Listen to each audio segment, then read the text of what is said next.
近日，总统府针对部分杜特尔特支持者在社交媒体上呼吁海外菲律宾工人暂停向菲律宾汇款的行动发表声明。由于菲律宾海外劳工汇款是菲律宾经济的重要支柱，每年贡献数十亿美元，总统府呼吁海外菲律宾工人保持冷静。Sa ganitong klaseng issue, sana po ay malaman din po nila na ang pamahalaan at ng gobyerno ay tumutupad lamang sa ating batas. At may mga Pilipino rin naman po na nagreklamo, nag-file ng complaint laban sa dating Pangulong Duterte.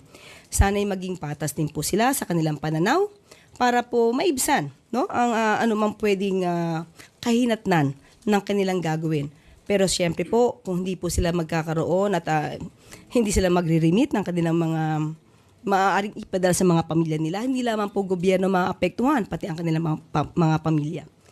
So, sana po ay maging mahinahon tayo sa ganito mga klaseng issues.